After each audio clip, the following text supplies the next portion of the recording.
അപ്പോൾ ഈ ഭാഗത്തെ ഏറ്റവും വലിയ ടൊമാറ്റോ മാർക്കറ്റിലോട്ടാണ് ഞാൻ വന്നിരിക്കുന്നത്. ഇവിടെയെല്ലാം ടൊമാറ്റോ കൃഷിയാണ്. ഇതുണ്ടോ, പല പല സംസ്ഥാനങ്ങളിലേക്ക് പോകാനുള്ള ടൊമാറ്റോയാണ്, തക്കാളിപ്പഴങ്ങളാണ് ഈ കൊട്ടയിലെല്ലാം ഇരിക്കുന്നത്. ഇതൊക്കെ ഓരോരുത്തരുടെ മാർക്കറ്റാണ്, വലിയ മാർക്കറ്റാണ്. ഉണ്ട്, അതിനിടയ്ക്കൂടി ഒരു അസിൽ നടക്കുന്നുണ്ടോ. ഇതുണ്ടോ, തക്കാളിപ്പഴങ്ങൾ തരംതിരിച്ച് പച്ചയും പഴമൊക്കെ ആയിട്ട് മാറ്റിയിട്ട് വിവിധ സ്ഥലങ്ങളിലേക്ക് പോകാനുള്ളതാണ്. പല പല കൃഷിസ്ഥലങ്ങളിൽ നിന്നും തക്കാളി വരുന്ന വണ്ടികളാണിത്. ഇതാണ് ഇവിടുത്തെ ഗവൺമെൻറ്റിൻ്റെ വലിയ മാർക്കറ്റാണ്. അപ്പം നമ്മളതിൻ്റെ ഉള്ളിലോട്ടൊന്ന് പോയി നോക്കാം, എന്താണ് അവസ്ഥയെന്നറിയില്ല. ഇപ്പോൾ കഴുത്തിന് പിടിച്ച് വെളിയിലാക്കുമെന്നറിയില്ല, ഇത് ചോദിക്കാം.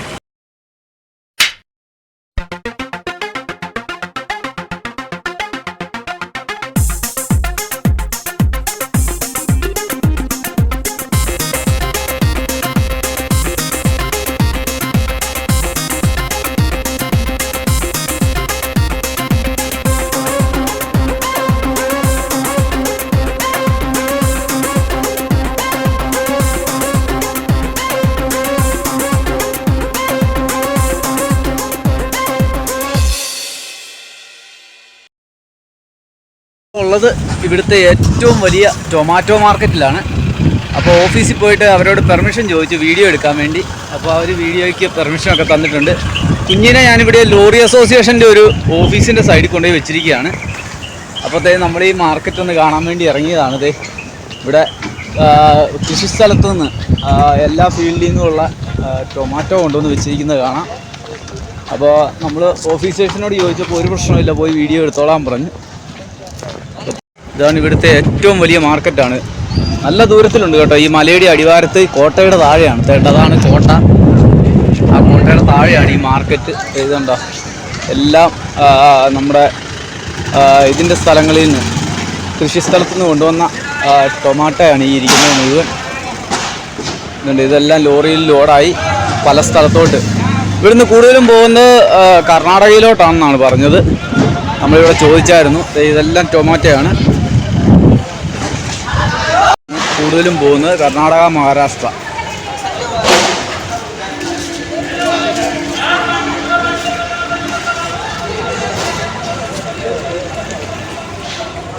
അപ്പം നമ്മൾ വരുന്ന വഴിയിൽ ധാരാളം വണ്ടികൾ, ട്രാക്ടറുകൾ ധാരാളമുണ്ട്. ട്രാക്ടർ ഇതെല്ലാം നമ്മുടെ ടൊമാറ്റോ ആയിട്ട് വരുന്നത് കണ്ടായിരുന്നു. അപ്പോൾ അങ്ങനെ വന്നാണ് നമ്മൾ ഈ മാർക്കറ്റിലെത്തിയത്. വണ്ടിയുടെ പുറകെ നമ്മളെ കൊണ്ട് പിടിക്കാൻ പറ്റില്ല. അതുകൊണ്ട് ഈ സൈഡിലെല്ലാം ഉണ്ട് കേട്ടോ. ഈ ഓഫീസിൻ്റെ ബാക്കിലെല്ലാം ടൊമാറ്റോയുടെ മാർക്കറ്റാണ്. അപ്പോൾ മാർക്കറ്റിനുള്ളിലൂടെ നമ്മളിങ്ങനെ നടന്നുകൊണ്ടിരിക്കുകയാണ്. തമിഴ്നാട് രജിസ്ട്രേഷൻ വണ്ടികൾ, അപൂർവം തമിഴ്നാട് വണ്ടികളുണ്ട്. ഇതെല്ലാം ഒരു പരുവത്തിലായ ടൊമാറ്റോയാണ്. നമ്മൾ വരുന്ന വഴിക്ക് നിറയെ മാർക്കറ്റിൽ കണ്ടായിരുന്നു. നമ്മുടെ ഇതിൻ്റെ സ്ഥലങ്ങൾ കണ്ടായിരുന്നു, കൃഷി ചെയ്യുന്ന സ്ഥലങ്ങൾ. ഈ ഏരിയ മുഴുവൻ ഒരു മൈസൂറിൻ്റെ സൈഡ് വരെ ഫുള്ളായിട്ടും ടൊമാറ്റോയുടെ മാർക്കറ്റാണ്. ക്ഷമിക്കണം, ടൊമാറ്റോയുടെ കൃഷിസ്ഥലങ്ങളാണ്.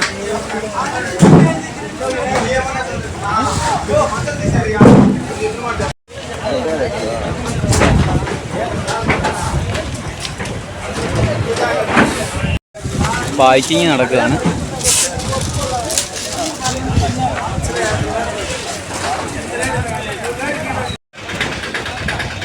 ഒരുപാട് വലിയ ഏരിയ തന്നെയാണ് ഈ മാർക്കറ്റിനുള്ളത്. ഇത്രയും വണ്ടികളും ഇത്രയും ടൊമാറ്റോയും എല്ലാം കിടക്കാനുള്ള ഒരു ഏരിയ ആണ് ഇവിടെ ഉള്ളത്.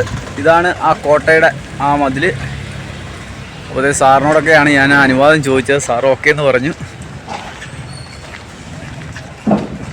അപ്പോഴത്തെ ഹൈദരലി നിർമ്മിച്ച ആ കോട്ടയുടെ താഴെയാണ് ഈ മാർക്കറ്റ് സ്ഥിതി ചെയ്യുന്നത്. അപ്പം ശരി, നമ്മളിവിടുന്ന് താഴേക്ക് പോവുകയാണ്. ഇവിടുന്ന് ചായയൊക്കെ കുടിച്ചിട്ട് ഇവിടെ ഒരു ഉള്ളിലൊരു കടയുണ്ട്, നല്ല ബജിയൊക്കെ ഇരിക്കുന്നുണ്ട്. അപ്പോൾ ഒരു ചായയും കുടിച്ച് 2 ബജിയും തിന്നിട്ട് നമുക്ക് നേരെ വെളിയിലോട്ട് പോവാം. അവിടെ എവിടെയെങ്കിലും പോയി കിടക്കാം. താഴെ എവിടെയെങ്കിലും സ്ഥലം തപ്പിപ്പിടിച്ച് കിടക്കാം പറ്റുമോ എന്ന് നോക്കാം. ഇവിടെ ഒരുപാട് ജോലിക്കാർ, കാരണം ഈ നമ്മുടെ ഇവിടുത്തെ പോലെ മാർക്കറ്റിലെ കമ്പനി ആൾക്കാരെ പോലെ തന്നെ ഇവിടെ ഒരുപാട് ജോലിക്കാരുണ്ട് കേട്ടോ. ഇതെല്ലാം ടൊമാറ്റോയുടെ ഷെഡുകളാണ്. അപ്പോൾ ഇവിടുന്ന് ഒരു ചായ കുടിച്ചിട്ട് നമ്മൾ പതിയെ സ്ഥലം കാലിയാക്കാം.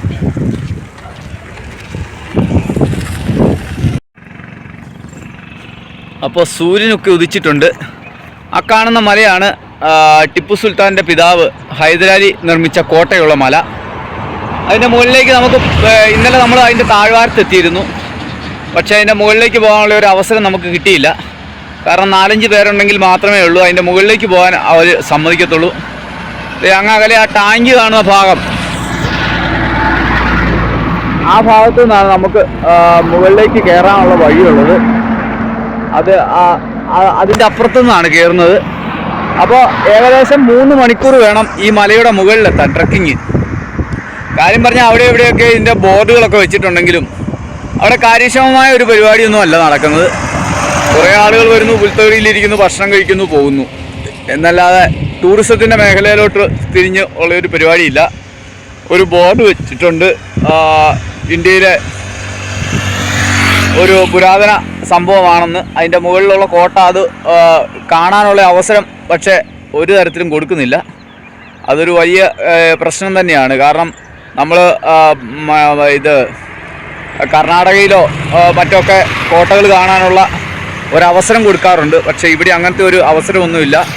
ആളുകൾ വരുന്നു, താഴത്തെ ആ പഴകിയ കൊട്ടാരത്തിൽ, ഇടിഞ്ഞു വീഴാറായ കൊട്ടാരം മെയിൻറ്റെയിൻ പോലും ചെയ്തിട്ടില്ല. ആ കൊട്ടാരത്തിൽ വന്ന് കാണുന്നു, പോകുന്നു എന്നല്ലാതെ ഒരു പഴയ ഒരു പുരാവസ്തുവാണെന്നുള്ള ഒരു ചിന്ത ഒന്നും ഇവിടെ ഇല്ല. കാരണം അത് സംരക്ഷിക്കുന്നവരുടെ ഇത് തന്നെയാണ് കേട്ടോ. അപ്പോൾ ഇന്ത്യ ഗവൺമെൻറ് ഏറ്റെടുത്തിരിക്കുന്ന ഒരു സംഭവമാണ്. പക്ഷേ എന്തുകൊണ്ടാണ് അത് സംരക്ഷിക്കപ്പെടാത്തതെന്ന് എനിക്കറിയില്ല. അപ്പോൾ ഈ മലനിരകളുടെയൊക്കെ ഇടയിലൂടെ നിറയെ തക്കാളി കൃഷികളുണ്ട്. ഈ താഴെയൊക്കെ തക്കാളി കൃഷിയാണ്. ഇവിടെ മുഴുവൻ മാന്തോപ്പുകൾ പുതിയത് വെച്ച് പിടിപ്പിച്ചിരിക്കുന്നത് കാണാം. പക്ഷേ അത്ര മെച്ചമുള്ള മാന്തോപ്പുകളല്ല, കാരണം മണ്ണിൻ്റെ വ്യത്യാസം കൊണ്ടായിരിക്കാം. പക്ഷേ തക്കാളി കൃഷിക്ക് ഏറ്റവും അനുയോജ്യമായ മണ്ണാണിത്. അപ്പോൾ നമ്മൾ ഈ വഴിയെ ഇങ്ങനെ പൊയ്ക്കൊണ്ടിരിക്കുകയാണ്. ഇനി ഒരു 55 കിലോമീറ്ററാണ് നമുക്ക് പോകാനുള്ളത്. ആ സൈഡിലൊക്കെ നല്ല മാന്തോപ്പുകളുണ്ട്, സംരക്ഷിക്കപ്പെടുന്നതാണെന്ന് തോന്നുന്നു. ഇത് വലിയ കാര്യമായിട്ട് സംരക്ഷിക്കാത്ത മാന്തോപ്പുകളാണ്. പിന്നെ ഇവിടെ കൂടുതലും ഞാവൽ കൃഷി, ഞാവൽപ്പഴത്തിൻ്റെ കൃഷി ധാരാളമുണ്ട്. ഇതൊക്കെ ഞാവലാണ് കേട്ടോ. തേടാ നിൽക്കുന്നതൊക്കെ ഞാവലാണ്. ഞാവൽ ധാരാളമുണ്ട്. കാരണം ഇതുപോലത്തെ കല്ല് നിറഞ്ഞ സ്ഥലമാണ്, അല്ലാതെ മൊത്തമായിട്ടും മണ്ണുള്ള സ്ഥലമല്ല. അപ്പം കല്ലിൻ്റെ ഇടയിലുള്ള മണ്ണിൽ എന്തെല്ലാം കൃഷി ചെയ്യാമോ അതെല്ലാം കൃഷി ചെയ്യുന്നുണ്ട്. അപ്പോൾ നമ്മൾ പതിയെ മുന്നോട്ട് യാത്ര തിരിക്കുകയാണ്. യാത്ര മുന്നോട്ട് നീങ്ങുന്നു. അപ്പോഴത്തേ നമ്മൾ വന്ന് ഒരു വലിയ തക്കാളിത്തോട്ടത്തിൻ്റെ ഉള്ളിലായി. ഒരു അടിപൊളി തക്കാളിത്തോട്ടം. നല്ല ദൂരത്തിലുള്ള തക്കാളിത്തോട്ടമാണ്. പൂക്കളൊക്കെ ആയി വരുന്നതേ ഉള്ളൂ. ഇത് കണ്ടോ, വളരെ ദൂരത്തിൽ ഈ തക്കാളിത്തോട്ടം തന്നെയാണ്. അപ്പോൾ കുഞ്ഞിനെ ഒന്ന് ഇറക്കി വിടാനുള്ള ഒരു സ്ഥലം കിട്ടി. കാരണം ഇവിടെ ഉഴുതിട്ടിരിക്കുന്ന മണ്ണാണ്. അപ്പോൾ അവൾക്കൊന്ന് നടക്കാൻ പറ്റും. ഇടയ്ക്കൊക്കെ ഓരോ തെങ്ങുകളൊക്കെ നിൽപ്പുണ്ട്. നമ്മുടെ സൈക്കിൾ അവിടെയാണ് ഇരിക്കുന്നത്. കണ്ടോ, സൈക്കിൾ അവിടെയാണ് ഇരിക്കുന്നത്. അപ്പോൾ ഓപ്പോസിറ്റ് സൈഡിലോട്ട് നമ്മൾ വന്നതാണ്. അങ്ങേ സൈഡും എല്ലാം ഭൂമി ഒരുക്കിയിട്ടിരിക്കുകയാണ്. നല്ലൊരു തക്കാളിത്തോട്ടമാണ്, നല്ല ദൂരത്തിലുണ്ട്. ആ സൈഡിലെല്ലാം കായായ തക്കാളികളാണ് കിടക്കുന്നത്. നമുക്ക് ഒരുപാട് ദൂരത്തേക്ക് പോകാൻ പറ്റില്ല.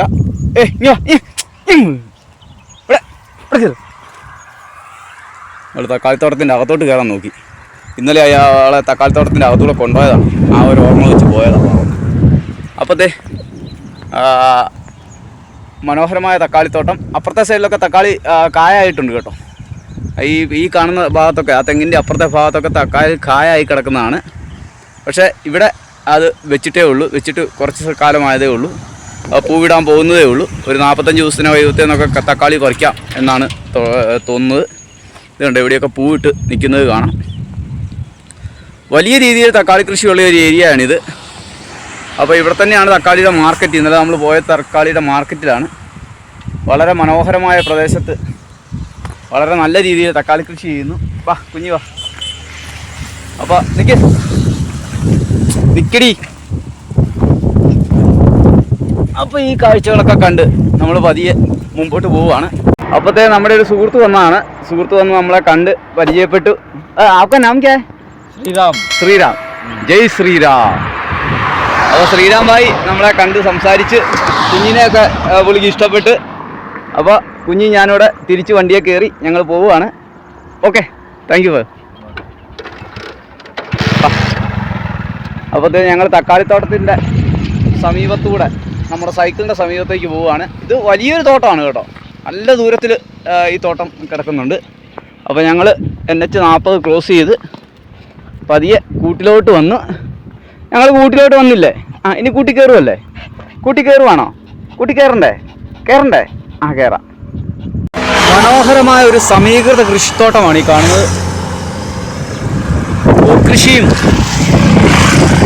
തക്കാളി കൃഷിയും ഒക്കെ ആയിട്ടുള്ള ഒരു സമീകൃത കൃഷിത്തോട്ടം. വളരെ മനോഹരമായി കൃഷി ചെയ്യുന്ന രീതിയാണ്. പുല്ലുണ്ട്. ആ വീട്ടുകാരുടെയാണ്. അതൊരു പശുത്തൊഴുത്താണ്.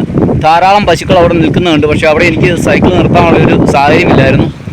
മനോഹരമായൊരു പൂക്കൃഷിത്തോട്ടവും തക്കാളിത്തോട്ടവും ഒക്കെയാണ് നമുക്ക് കാണാൻ പറ്റുന്നത്. ചോളക്കൃഷിയുണ്ട്. അതുപോലെ തന്നെ പശുവിനുള്ള പുൽകൃഷിയുണ്ട്. ഇത് ഞാവലാണ് കേട്ടോ. നിൽക്കുന്നില്ല, ഞാവലാണ്. ഞാവൽപ്പഴമാണ് ഇവിടെ വഴികളിൽ നിറച്ച് വിൽക്കാൻ വെച്ചിരിക്കുന്നത്. അതുപോലെ തന്നെ ആ സൈഡിൽ മാന്തോപ്പും തക്കാളിത്തോട്ടങ്ങൾ, കഴിഞ്ഞ തക്കാളിത്തോട്ടങ്ങളൊക്കെയാണ്. ഈ ഭാഗത്ത് മുഴുവൻ തക്കാളി കൃഷിയാണ്. അതുതന്നെയാണ് ഇവിടുത്തെ പ്രത്യേകതയും. മുഴുവൻ ബാംഗ്ലൂർക്കാണ് കയറിപ്പോകുന്നത്. ബാംഗ്ലൂരിൽ നിന്നാണ് ഇന്ത്യയുടെ വിവിധ ഭാഗങ്ങളിലേക്ക് ഈ തക്കാളി പോകുന്നത്. അതൊരു ഏജൻസി തന്നെയാണ്, ഒരു ചെയിൻ ഏജൻസി. അപ്പം നാട്ടിൽ വരുമ്പോഴത്തേനും ഈ തക്കാളി ഒന്നും ഇവിടുന്ന് ഡയറക്റ്റ് നമുക്ക് തരില്ല. അവരുടെ ഏജൻസികൾ മുഖാന്തരം മാത്രമേ ഉള്ളൂ തക്കാളി എടുക്കാൻ പറ്റുള്ളൂ. അങ്ങനത്തെ ഒരു സെറ്റപ്പാണ് ഇവിടെ. ഞാൻ കണ്ടിടത്തോളം അവരുടെയൊക്കെ വണ്ടികളിൽ തന്നെയാണ് സാധനങ്ങൾ ഇവിടുന്ന് വെളിയിലോട്ട് വിടുന്നത്. അപ്പോൾ ശരി, നമ്മുടെ യാത്ര മുന്നോട്ട് പോവുകയാണ്. മനോഹരമായ ജണ്ടുമല്ലി, അതായത് ബന്ദിപ്പൂക്കളുടെ ഒരു വലിയ തോട്ടം. ഇവിടെ മുകളിൽ നിന്ന് നോക്കുന്നതുകൊണ്ടാണ് കേട്ടോ. താഴെ ഇറങ്ങി ചെന്നാൽ ഒരു 19 മീറ്റർ നടക്കേണ്ടി വരും ഒരു തോട്ടത്തിലൂടെയൊക്കെ. അപ്പോൾ അതൊക്കെ കണ്ട് നമ്മൾ പതിയെ മുന്നോട്ട് പോവുകയാണ്. അവിടെ ഒരു ക്ഷേത്രമുണ്ട്. ക്ഷേത്രത്തിന് മുകളിൽ വലിയ മലനിരകളാണ്. അപ്പോൾ മദനപ്പള്ളിയിൽ നിന്ന് നമ്മൾ ഇറങ്ങുകയാണ്. ഇന്നത്തെ യാത്ര ആരംഭിക്കുകയാണ്. ഈ ഹൈവേയിലൂടെ പതിയെ യാത്ര സ്റ്റാർട്ട് ചെയ്തിരിക്കുകയാണ്. ഇനിയിപ്പോൾ നമുക്കൊരു 20 കിലോമീറ്ററൂടെ യാത്ര ചെയ്താൽ മതി. ഒരു 2 മണിക്കൂർ കൊണ്ട് നമുക്ക് അവിടെ എത്താൻ പറ്റും. അപ്പോൾ ശരി, നമ്മുടെ യാത്ര തുടരുകയാണ്. കുഞ്ഞ് റെഡിയാണ് കേട്ടോ. കുഞ്ഞ് വഴിയിലോട്ടൊക്കെ നോക്കി, അപ്പുറത്തൊക്കെ നായ്ക്കുട്ടികളൊക്കെ പോകുന്നത് നോക്കിയിരിക്കുകയാണ്. അപ്പോഴത്തെ നീണ്ടു നിവർന്ന് കിടക്കുന്ന മലനിരകളുടെ ഇടയിലൂടെ നമ്മളിങ്ങനെ യാത്ര ചെയ്തുകൊണ്ടിരിക്കുകയാണ്. അതിൻ്റെ ഇത് കണ്ടോ, ഇത് മുഴുവൻ മലയാണ്. അതുപോലെ തന്നെ ഇത് ഈ മദനപ്പള്ളി ലോറി ഓണേഴ്സ് അസോസിയേഷൻ്റെ ഒരു പാർക്കിംഗ് ഏരിയ ആണ് ആ കിടക്കുന്നത്. അതായത് ടൊമാറ്റോ കൊണ്ടുപോകാൻ വേണ്ടി വന്നിരിക്കുന്ന ലോറികളാണ് ആ കിടക്കുന്നത് മുഴുവൻ. ഏഷ്യയിലെ തന്നെ ഏറ്റവും വലിയ ടൊമാറ്റോ മാർക്കറ്റാണ് മദനപ്പള്ളിയിലേത്. അപ്പോൾ അവിടെ നിന്നാണ് നമ്മൾ സ്റ്റാർട്ട് ചെയ്ത് പോകുന്നത്. അപ്പോൾ ശരി, നമ്മുടെ യാത്ര തുടരുകയാണ്. അങ്ങനെ നമ്മൾ സൈക്കിൾ ചവിട്ടി വരുമ്പോഴാണ് ഇത് വലിയൊരു മുരിങ്ങത്തോട്ടം. ഒരു വലിയ മുരിങ്ങത്തോട്ടമാണ് ഈ കാണുന്നത്. നിറയെ കായ്ച്ചു നിൽക്കുന്ന ഒരു വലിയ മുരിങ്ങത്തോട്ടം. അപ്പോൾ വേറെ കൃഷി മേഖലയുടെ രീതികളൊക്കെ മാറുകയാണ്. ഇവിടെ നല്ല തണുപ്പുള്ള സ്ഥലമാണ് കേട്ടോ. തണുത്ത കാറ്റുള്ള സ്ഥലമാണ്. അപ്പോൾ ഈ മുരിങ്ങത്തോട്ടത്തിൻ്റെ ഭംഗി ഞാൻ ഇച്ചിരി നേരമായിട്ട് കണ്ടുകൊണ്ടിരിക്കുകയാണ്. നമുക്ക് മുരിങ്ങ കാണുമ്പോൾ ഒരു പ്രത്യേക ഇതാണ്. അപ്പോൾ നമ്മൾ പുങ്കന്നൂർ റൂട്ടിൽ ഇങ്ങനെ പൊയ്ക്കൊണ്ടിരിക്കുന്നു. അപ്പോൾ കണ്ട ഒരു കാഴ്ച പെട്ടെന്ന് കണ്ടപ്പോഴത്തേനും ഒരു സന്തോഷം തോന്നി. നിറയെ പൂത്ത് നിൽക്കുന്ന മുരിങ്ങ. കുറേ ദൂരം കൂടി സൈക്കിൾ ചവിട്ടിയപ്പോഴത്തേക്കും നമുക്കൊരു നല്ല തടാകം കാണാൻ പറ്റുന്നുണ്ട്. ഇതുണ്ടോ, വളരെ മനോഹരമായൊരു തടാകം. അതിനപ്പുറം മുഴുവൻ കൃഷിസ്ഥലങ്ങളാണ്. പ്രധാനമായും തക്കാളി കൃഷിയാണ്. പക്ഷേ അകലെ ആയതുകൊണ്ട് നമുക്ക് അങ്ങോട്ട് അടുത്തോട്ട് പോയി എടുക്കാനുള്ള ബുദ്ധിമുട്ടുണ്ട്. അവിടെ അങ്ങ് അകലെ ഇത് ക്യാബേജിൻ്റെ ഒക്കെ വലിയ തോട്ടങ്ങൾ കാണാം.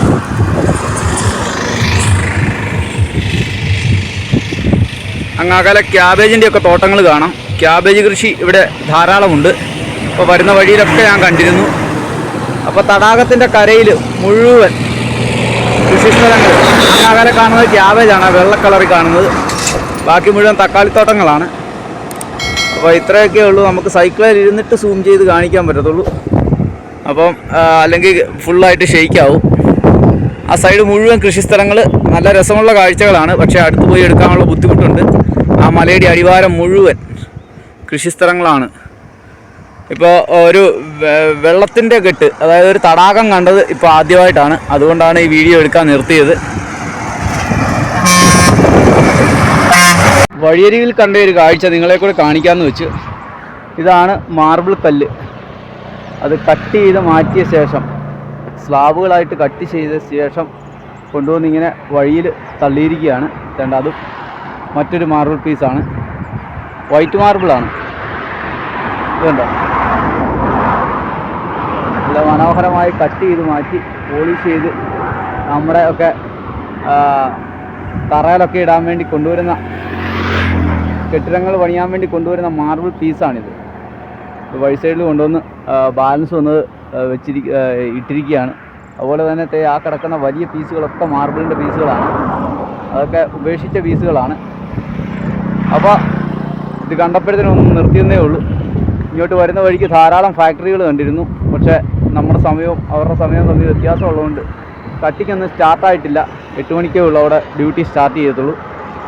അപ്പോഴത്തെ ഇത് കണ്ടപ്പോൾ ഒന്ന് നിർത്തിയതാണ്. ഇത് കണ്ടോ, 1 ഇഞ്ച് കനത്തിൽ വെട്ടിമാറ്റിയ മാർബിളുകൾ. അപ്പോൾ ശരി, എൻ്റെ ഫ്രണ്ടിൽ വലിയൊരു മാന്തോപ്പാണ്. അതിനപ്പുറം മലനിരകളുടെ അടിവാരങ്ങളിലൊക്കെ തക്കാളി കൃഷിയാണ്. അതുകൊണ്ട് ഇവിടെയെല്ലാം തക്കാളി കൃഷിയാണ് കേട്ടോ. അതെ, ആ സൈഡ്, ഈ സൈഡ് കഴിഞ്ഞതാണ്. അപ്പോൾ ശരി, നമ്മുടെ യാത്ര മുന്നോട്ട്. നീ കയറ്റം മുഴുവൻ തള്ളിക്കയറ്റി വേണം പോകാൻ. ഇപ്പോൾ ഒരു 1.5 കിലോമീറ്ററായിട്ട് തള്ളുകയാണ്. തള്ളോട് തള്ളു. അതേ സമയത്ത് ഇവിടെ ഒരുത്തി നല്ല സുഖനിദ്രയിലാണ്. നല്ല തണുത്ത കാറ്റടിക്കുന്നുണ്ട്. മലനിരകളായതുകൊണ്ട് നല്ല തണുത്ത കാറ്റുണ്ട്. നല്ല തണുത്ത കാറ്റത്ത് അവൾ നല്ല സുഖനിദ്രയിൽ നിൽക്കുകയാണ്. കണ്ണ് തുറക്കും. ഞാൻ ക്യാമറയായിട്ട് എന്നാൽ അവൾക്കറിയാം.